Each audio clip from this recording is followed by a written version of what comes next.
It's a 4-person evolution, all right? If we're gonna take the equipment off somebody, it takes 4 people. So if you are in an ambulance and you get dispatched by yourself, even if it's an A call, you should ask for a fire company to assist you, okay?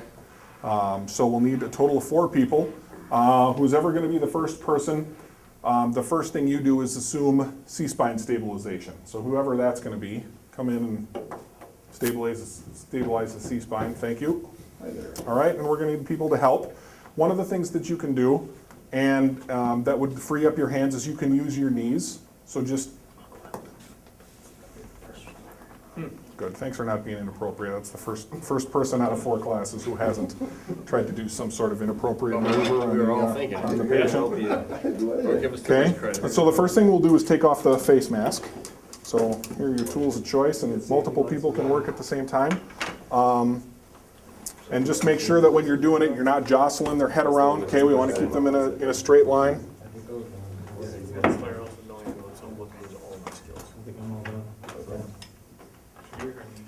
My work is done.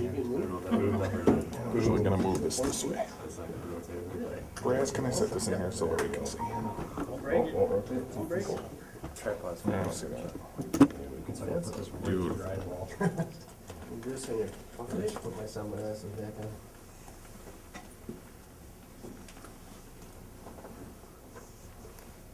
Go on. Okay, good. Helmet's off. Now the next thing we want to do is unlace the, don't worry, I'm going to do anything with the helmet here. Unlace the shoulder pads and remove the straps on the shoulder, but we don't want to take the pads off. Unless this whole part. Okay, yep, you're going to take the string all the way up. And if they got a chin strap on, you can leave that on until maybe we're ready to move him, because we want to keep everything in place. We don't want the stuff to slide off. This helmet doesn't have a chin strap, so.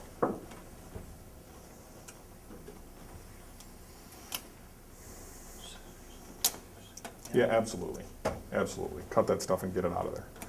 The jersey obviously has to come off. When we're talking about jerseys, you're probably going to have to cut the jersey. People get very attached to those, so we'll do the minimal amount of damage as possible. I think the best way to do it is to cut it up the sides and then up through the sleeve, and then when you take it off, we'll just peel it off when we take the helmet off. That way they can get sewn back up. They're expensive. A lot of times now with varsity teams, the kids buy the jerseys themselves. So that's the kid's jersey that he's had for a year or two that he bought for his varsity football season. And you know, if you cut it right up the middle, you just wrecked it. At least they can hide the cuts in the side. So if you do that, try to go up the sides and up through the arms so that we can spare the things that way. Okay. Now I'll show you how to do this the first time, and then I'll back out and let you do it. So the first paramedic has C-spine stabilization, whether he's using his hands or his knees. But if he uses his knees, then he can work on the face mask.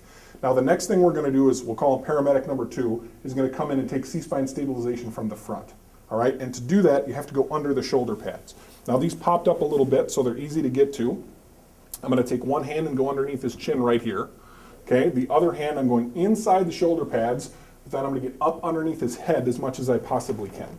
All right, just like that. So we're holding C-spine 2 ways here. Okay, so once paramedic number 2 is in position, whoever wants to do that. I'm not paramedic. Rescuer, lifesaver, emergency medical responder, It's not your wife, Eric. paramedic emeritus. All right, so now the 2 other rescuers have to come in from the side. So you may want to get a different grip. You might have to let go and do it again, but just be up a little higher. Okay, because Ken's going to come in from your right. And what we want 3 and 4 to do is they're going to go inside the shoulder pads, not underneath them, inside the shoulder pads, and you're going to slide along the rib cage until your fingertips touch. Okay, so the upper part of his chest, yep, and we're going underneath until your fingertips touch.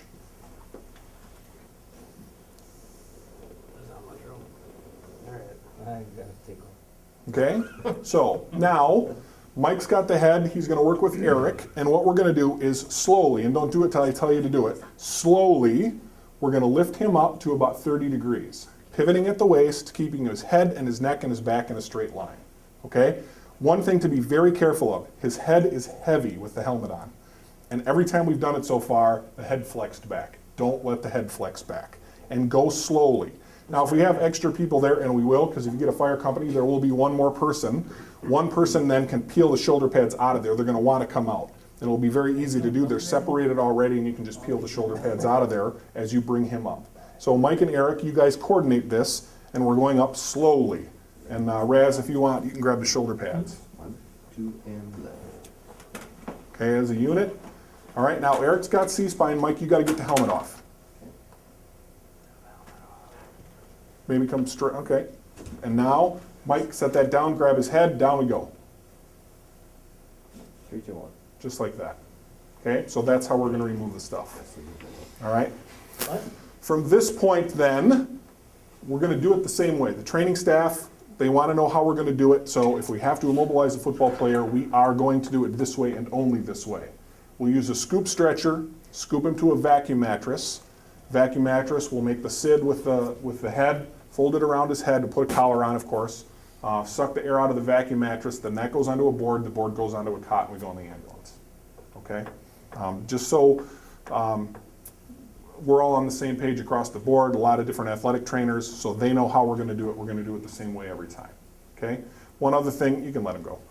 We won't do it here. One other thing when it comes to the athletic trainers, if you get called to a football facility because they have done an assessment and they have decided that the person needs to be immobilized, we are going to immobilize them. Okay? Don't go through the 5 nexus criteria and go, you know, I really don't think this guy needs to be immobilized. Nope, they're medical professionals.